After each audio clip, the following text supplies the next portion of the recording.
Hoy es el día de tu salvación. Es hoy, es hoy. Sin vacilar, ruega en oración. Hoy.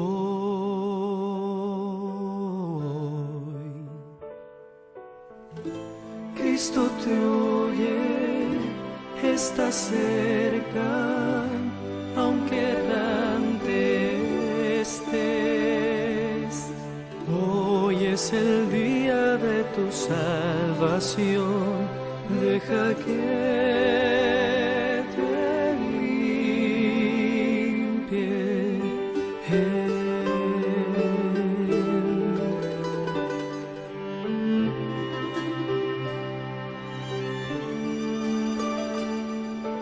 Hoy es el día de tu salvación, es hoy, es hoy.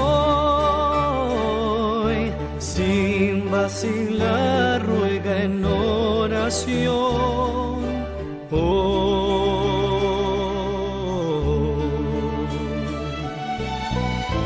Cristo te oye.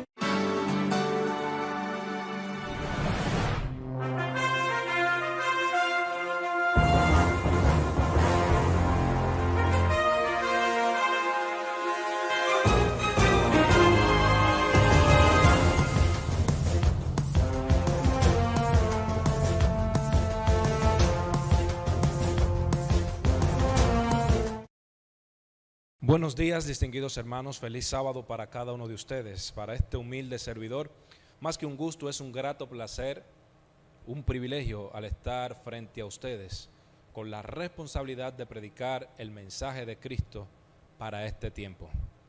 Me place en darles a cada uno de ustedes un caluroso saludo, cada uno de los integrantes de nuestra iglesia y cada uno de los miembros también de nuestro ministerio, el Ministerio de Ayalos, de la Iglesia Adventista del Séptimo Día, Cañada Honda. Antes de iniciar, quiero que comencemos con una breve oración. Te damos gracias, Señor, gracias por tu amor, por tu misericordia, por permitirnos en esta hora, Señor, utilizar estos medios para llevar el mensaje de salvación, el mensaje de esperanza a cada persona que está allí siguiéndonos a través de nuestras redes sociales. En esta hora te pedimos que tu Espíritu Santo nos pueda dirigir, nos pueda acompañar y que tú también les des tu bendición a cada uno de esos hermanos que están sintonizándonos a través de nuestras redes sociales. En el nombre de Jesús. Amén. En esta mañana quiero tratar con ustedes un tema muy, pero muy importante, un tema de esperanza, un tema que le he puesto como título, derribados, pero no destruidos. Y antes de iniciar específicamente con este tema, queremos decirles que sabemos que el mundo vive una situación de caos, una situación difícil por aquel virus COVID-19, y muchas personas han perdido la vida, muchas personas están enfermos, muchas personas han perdido sus trabajos, muchas personas tienen una situación difícil que se ha complicado a raíz de esta emergencia. La palabra de Dios, que es un manual de vida para tiempos difíciles, tiene diferentes historias que en esta mañana me voy a permitir analizar con ustedes para que veamos dentro de la crisis el mensaje de esperanza.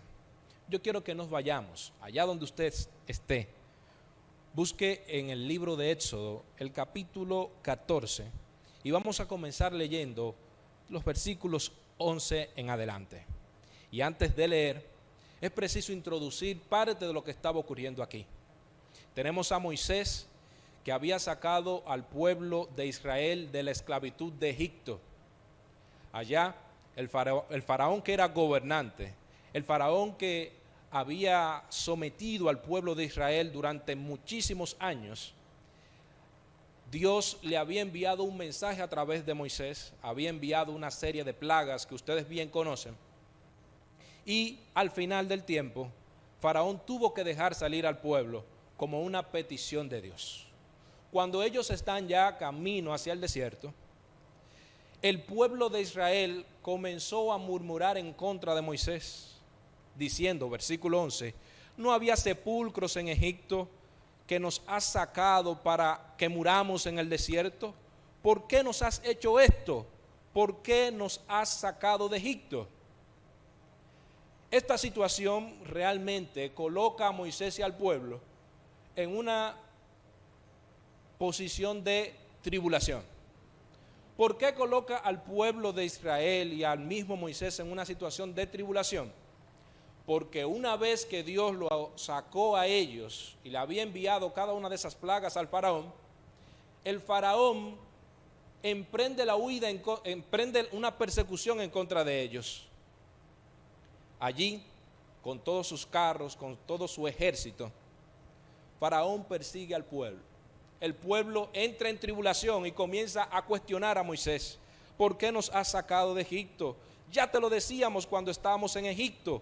Déjanos servir a los egipcios, porque mejor nos es servir a los egipcios que morir en el desierto. Moisés como líder tenía una situación ahora difícil. El pueblo estaba atribulado. El pueblo estaba totalmente en contra de lo que había hecho Moisés. Al pueblo se le había olvidado todas esas maravillas que habían realizado Dios a través de Moisés y a través del mismo faraón, pero que faraón nunca lo entendió, hasta tal punto que comenzó a perseguirlos para luego someterlo una vez más al yugo de la esclavitud. Moisés está con el pueblo. Le dice, versículo 13, no teman, estad firmes y ved la salvación que Jehová les dará hoy, porque esos egipcios que ustedes habéis visto, no lo volveréis a ver nunca más. Jehová peleará por vosotros y vosotros estaréis tranquilos. A pesar de la situación de tribulación que estaba viviendo Moisés, a pesar de que estaba preocupado, a pesar de que la situación no pintaba bien, a pesar de que no había una mejoría, Moisés estaba seguro que el Señor le iba a dar la salvación que había prometido. También nosotros podemos ver en el versículo siguiente algo muy importante que ocurre con Moisés y con Dios. Versículo 15. Entonces Jehová dijo a Moisés, ¿por qué clamas a mí? Di a los hijos de Israel que marchen, y tú, alza tu vara, extiende tu mano sobre el mar y divídelo, para que los hijos de Israel pasen por medio del mar en seco. Aquí yo quiero que nosotros veamos juntos un principio que está siempre presente en la vida de cada individuo que ha tenido una relación con Dios en la Biblia. Hay un momento en que uno necesita orar. Hay un momento en que uno tiene que ir donde Dios en oración. Hay un momento en el cual uno tiene que rendirse de rodillas ante Dios para que el Señor haga lo que tenga que hacer en nuestra vida. Hay un momento de plegaria, hay un momento de ruego, pero también, queridos hermanos que nos escuchan, hay un momento de acción. Nótese que Dios, de manera fuerte, de manera contundente, le dice a Moisés, ¿por qué clamas a mí? Este era el momento de actuar. Ya el momento de la oración, de la meditación había pasado. Ya ese momento había estado presente. Ya ese momento se había ejecutado. Ahora era el momento de pasar el mar en seco. A pesar de la tribulación, había que pasar el mar. A pesar de la dificultad, había que pasar el mar. A pesar de la persecución, había que pasar el mar en seco, como Dios lo había prometido. A pesar de esa tribulación, como estaba Moisés y el pueblo atribulado, Dios estaba en control de todas las cosas. El siguiente elemento que quiero tratar con ustedes está unos años más atrás, Yo quiero que nos vayamos al libro de Génesis, capítulo 17, versículo 16. Y antes vamos a ambientar un poquito esta situación. Usted conoce la historia de Abraham. Abraham era una persona que había confiado en Dios, era una persona que había conocido a Dios, era una persona que había sido fiel en muchos o en todos los aspectos de su vida. Era una persona que, a pesar de que había hecho lo correcto, habían algunas cosas que no se habían ejecutado todavía en su vida. ¿Cuáles cosas no se habían ejecutado en su vida o cuál cosa no se había ejecutado en su vida? Abraham tenía una situación muy especial y era que ya estaba avanzado de edad. Y esto puede ilustrarnos perfectamente una pareja joven que se casa. Se casan, viene el primer año, los primeros 2 años, y más adelante quieren tener un hijo. Pero sucede y acontece que por cuestiones de la naturaleza en sí, no pueden concebir un hijo. Esa misma situación tenía Abraham y su esposa Sara.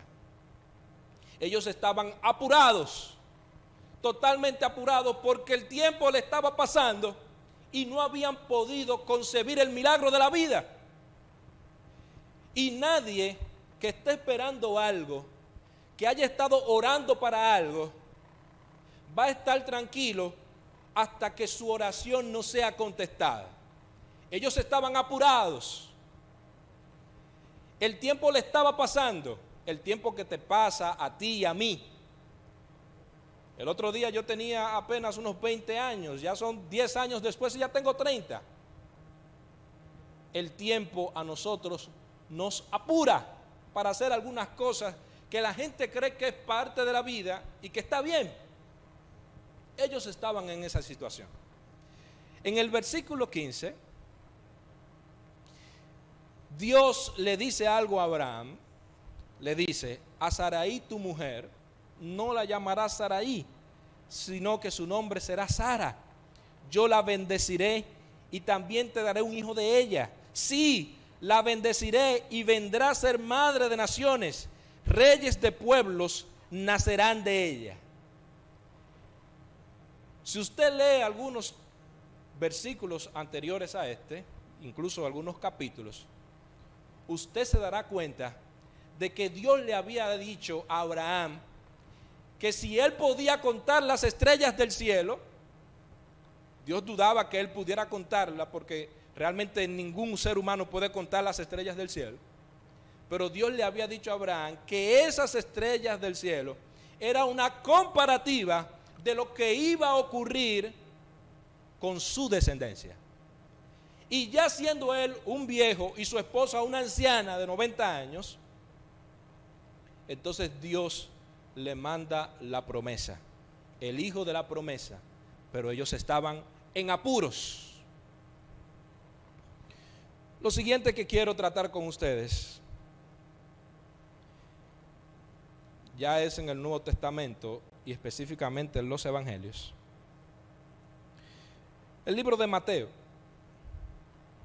El libro de Mateo junto con el Lucas son aquellos que contienen los elementos importantes de lo que es el nacimiento de Jesús, que dan datos que no están en los otros evangelios, como en el Evangelio de Marcos ni en el libro de Juan. Mateo trata específicamente aquellos aspectos que tenían que ver con José.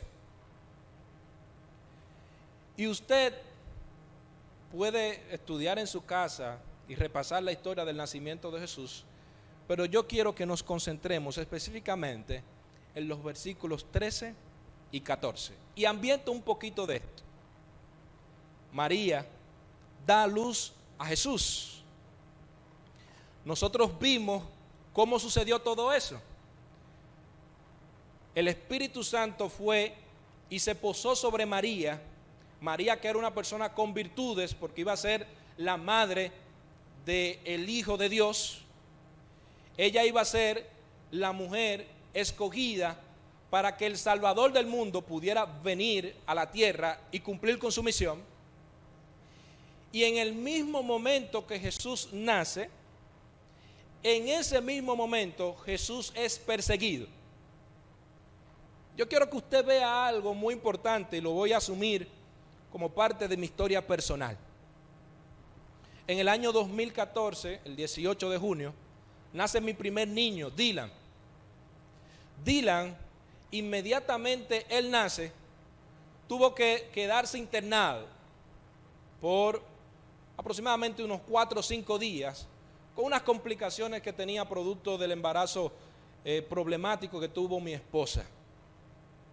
Él, estando allá en la clínica, cuando nos lo entregan, el día número 4 del estar interno, ese mismo día, llegando a la casa, el niño se pone mal. Y yo recuerdo que tuve que ir de una clínica a otra, de un lugar a otro con mi muchachito en brazos. De un lugar a otro, buscando a ver si alguien daba con la situación que tenía el niño. Y yo recuerdo que mi esposa y yo estábamos preocupados. Yo recuerdo que mi esposa y yo estábamos totalmente nerviosos, además de que éramos primerizos. Estábamos clamando a Dios porque nuestro bebé estaba enfermito. Sin embargo, este año también nace mi niña. Hoy específicamente cumple ella su primer mes de nacida. Y también a la niña la dejaron interna durante 8 días. 8 días sin dormir, 8 días sin poder aclarar bien las ideas, 8 días orando, 8 días clamando. Y yo quiero que usted vea ahora la situación de Jesús en este momento.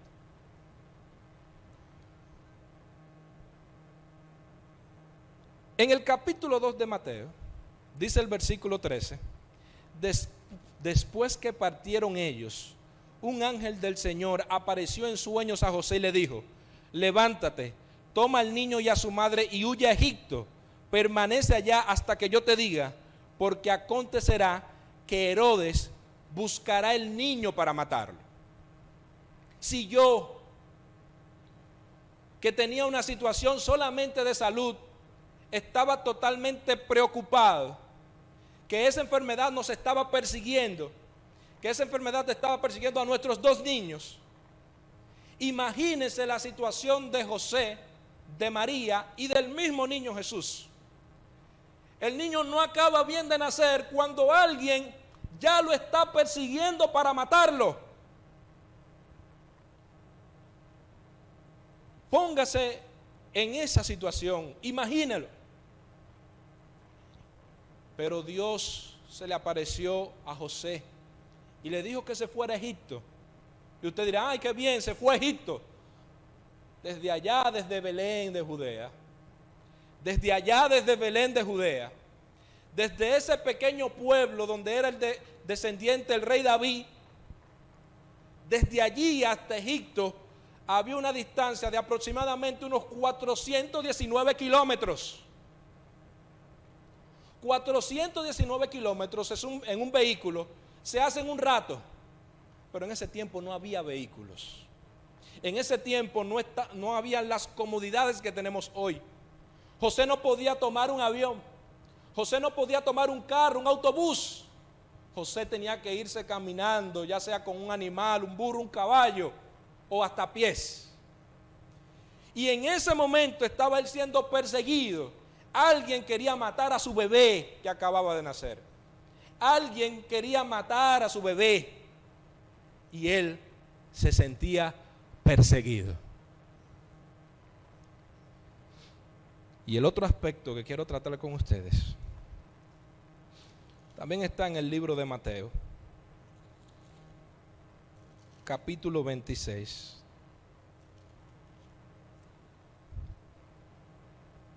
Los versículos 36 al 41. Entonces llegó Jesús con ellos a un lugar que se llamaba Getsemaní y le dijo a sus discípulos: sentaos aquí Entre tanto voy allí y oro. Comenzó a entristecerse y a angustiarse en gran manera. Entonces Jesús le dijo: mi alma está muy triste hasta la muerte. Quédense aquí y velen conmigo. Versículo 39. Yendo un poco adelante, se postró sobre su rostro, orando y diciendo: Padre mío, si es posible, pasa de mí esta copa. Cuando usted lee la historia de Jesús, una historia llena de milagros, una historia llena de éxitos, el ministerio de Jesús se había realizado con todo el éxito del mundo. Las profecías se habían cumplido en Jesús. Jesús había levantado muertos. Jesús había levantado caídos. Jesús había sanado enfermos. Había devuelto la vista a los ciegos. Le había dado la predicación de las buenas nuevas a los pobres. Jesús había cumplido a cabalidad su ministerio. Pero aquí lo vemos en una situación vulnerable. Usted lee los evangelios completos y usted no va a ver una situación como esta. Una situación donde Jesús está totalmente desvalido. Una situación donde Jesús realmente no sabe ni siquiera qué le va a deparar el futuro. Jesús dice: si es posible, pasa de mí esta copa. Jesucristo parecía estar derribado. La carga del pecado estaba cayendo sobre él. El pecado que no cometió él, el pecado que no ejecutó él, el pecado de Adán, el pecado de Eva, el pecado de Rabel. Jesús está así, totalmente derribado, totalmente en el suelo, está desfalleciendo. Sin embargo, Él le dice: no se haga como yo quiero, sino como tú. Versículo 40. Volvió luego a sus discípulos y los halló durmiendo y le dijo a Pedro: ¿así que no habéis podido velar conmigo una hora? Ese Pedro que juró que iba a estar siempre al lado de Jesús, que nunca lo iba a traicionar, que siempre estaba pendiente de todo, ese Pedro se durmió. En los peores momentos, quizás usted no vea a su mejor amigo o a su supuesto mejor amigo. Cuando usted está totalmente derribado, quizás usted no vea la mano amiga que usted siempre ha tenido en los momentos de gozo, de felicidad. Así estaba Jesús. Los discípulos que escogió para que le acompañasen ni siquiera habían podido velar con él una sola hora. Otra vez, versículo 42, fue y oró por segunda vez diciendo: Padre mío, si no puede pasar de mí esta copa sin que yo la beba, hágase tu voluntad. Jesús estaba totalmente derribado. Jesús estaba totalmente vulnerable. Es la situación que nosotros tenemos hoy. Una situación que nos tiene a nosotros vulnerables. Cuando nosotros iniciamos este año 2020, nos reunimos en la iglesia, hicimos los planes, teníamos los itinerarios de predicadores para todo este trimestre, teníamos una serie de actividades, cosas que queríamos hacer, pero no estábamos contando de que un virus nos iba a poner en una situación de vulnerabilidad a nosotros como iglesia, a nosotros como país, a nosotros como humanidad. Sin embargo, yo quiero que usted vea nueva vez este esquema. El pueblo estaba atribulado, Faraón estaba detrás de ellos. Abraham y su esposa estaban apurados, querían tener un bebé, querían ser y ver la promesa de Dios. Estaban apurados. José estaba siendo perseguido junto con María y el niño Jesús. Y estaba Jesús siendo totalmente derribado. Pero yo quiero que vayamos a este texto bíblico, 2 de Corintios 4, 8 al 10. Que estamos atribulados en todo, mas no angustiados, en apuros, mas no desesperados, perseguidos, mas no desamparados, derribados, pero no destruidos. Estaba Moisés atribulado, pero no estaba angustiado. Estaba Abraham y Sara en apuros, pero no estaban desesperados. Estaba José siendo perseguido, pero no estaba desamparado. Estaba Jesús siendo derribado, pero no estaba siendo destruido. ¿Por qué no estaba siendo Jesús destruido?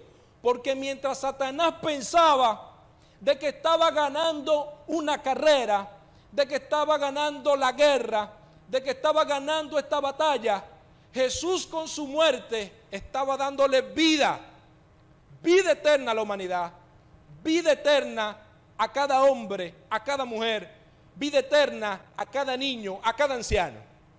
Jesucristo, aunque se veía derribado, no estaba destruido. Aunque Moisés se veía atribulado, no estaba atribulado, no estaba angustiado. Aunque Abraham y Sara estaban en apuros, no estaban desesperados. Aunque José estaba siendo perseguido, no estaba desamparado, porque aquel que prometió que iba a cuidarlo, lo cuidó. Aquel que ha estado desde el principio al control de la humanidad, estaba dando salvación, estaba dando vida eterna, estaba dando la oportunidad de conocer su poder, de conocer su gran amor. ¿Qué nos queda a nosotros?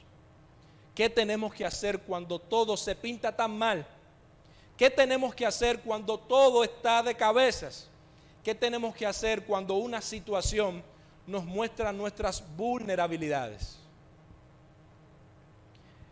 El mismo versículo 10 nos dice que nosotros tenemos que estar llevando el cuerpo siempre, llevando en el cuerpo siempre por todas partes la muerte de Jesús, para que también la vida de Jesús se manifieste en nuestros cuerpos. ¿Qué está diciendo aquí la palabra de Dios? Que aunque nosotros veamos que esta enfermedad pinta mal, que aunque nosotros veamos que cada día mueren muchas personas, que cada día se contagian muchas personas, nosotros tenemos que decirles a esas personas que en la muerte de Cristo ellos tienen vida eterna, que en la muerte de Cristo ellos tienen salvación, que en la muerte de Cristo nuestro cuerpo tiene esperanza, que en la muerte de Cristo nosotros tenemos la salvación. Ese Jesús que estaba allí, que parecía que estaba totalmente derribado, ese Jesús con su muerte, cargando esa cruz de aproximadamente unos 65 kilos, esa corona de espina que rajó su sien, esa lanza que fue tirada o que fue punzada ahí en su costado, esos latigazos que estaban comprendidos, ese látigo con unos plomos y una especie de garras que desgarraban la piel. Allí en la tribulación, allí cuando se puede estar desesperado, allí cuando te han perseguido, allí cuando tú estás totalmente angustiado, cuando estás derribado, yo quiero decirte que puede sucederte todo eso, pero tú no serás destruido si tú llevas la muerte de Cristo Jesús en ti. En el año 1918 ocurrió una pandemia también. Una pandemia que mató millones de personas. Hoy en día nosotros no sabemos hasta qué nivel va a llegar el COVID-19. Nosotros no lo sabemos. Nosotros no tenemos forma de saberlo. Lo que sí esto deja al descubierto es que primero, las cosas más importantes de la vida, como el aire, que es gratis, no se puede comprar. Que los planes son buenos, son perfectos, está bien, pero que nuestra vida es frágil, nuestra vida es pasajera, nuestra vida es totalmente como la hierba de la mañana, que en la mañana crece y en la tarde es cortada y se seca, según el Salmo 90. En esta hora yo quiero decirte que en Cristo Jesús, allí donde tú estás, cree en Jesús, cree en su palabra, cree en su divino amor, que Dios te dará la victoria. Que estamos atribulados en todo, mas no angustiados, en apuros, mas no desesperados, perseguidos, mas no desamparados, derribados, pero no destruidos. Nosotros saldremos de esta.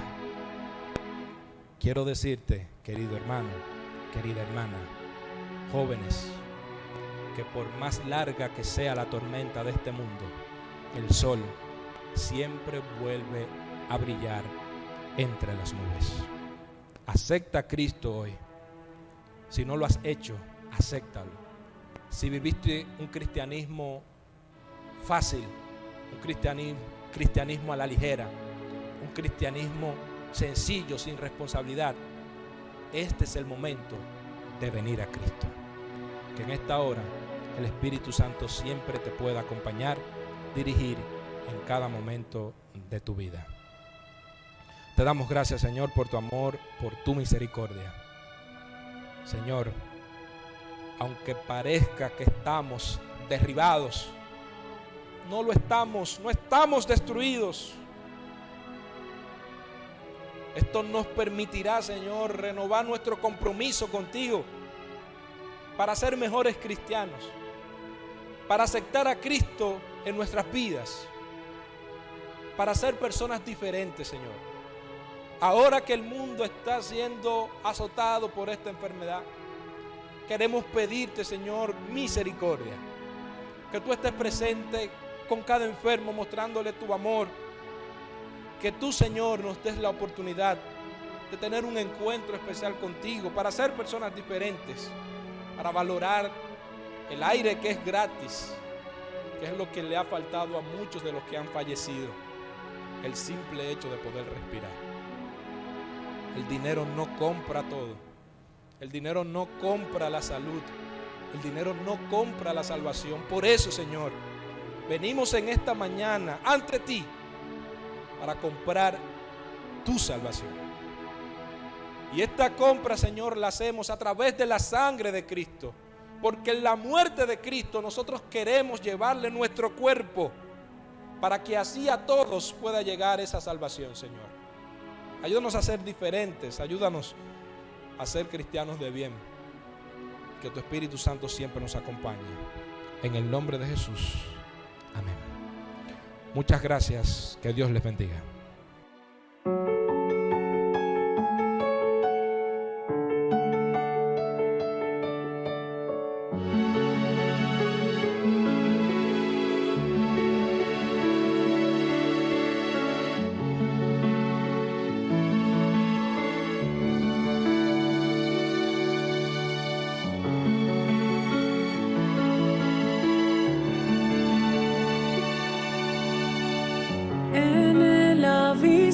De la noche,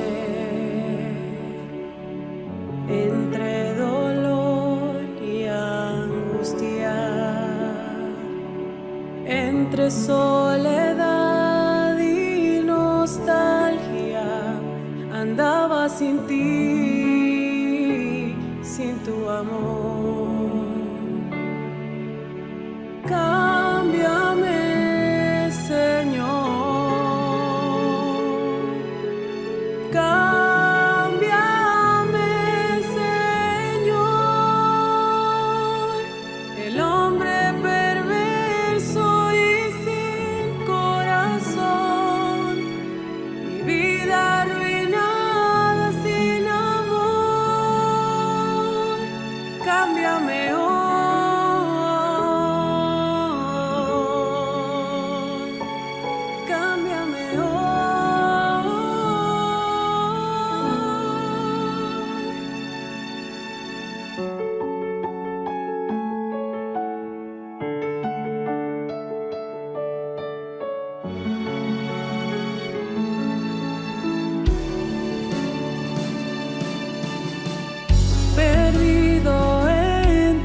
sueños, escondido en el dolor, sin esperanza, sin dirección. Quita de mí este dolor.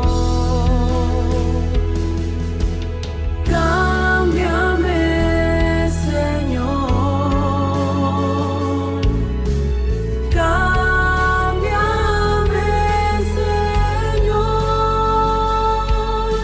El hombre perverso y sin corazón, mi vida arruinada sin amor.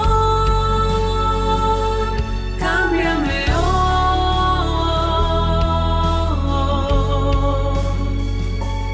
Cámbiame hoy.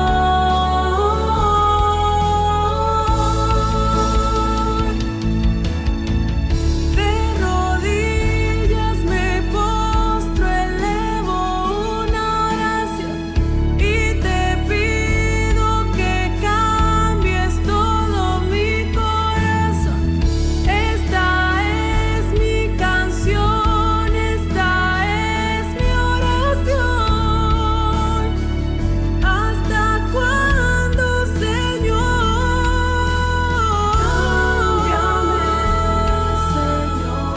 Cámbiame hoy.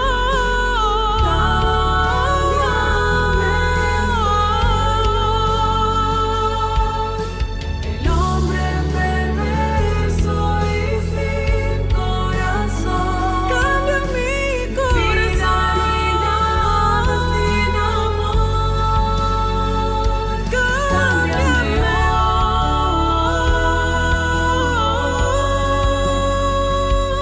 Cámbiame hoy.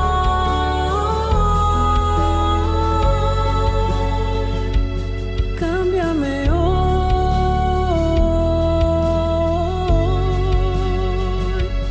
Cámbiame hoy.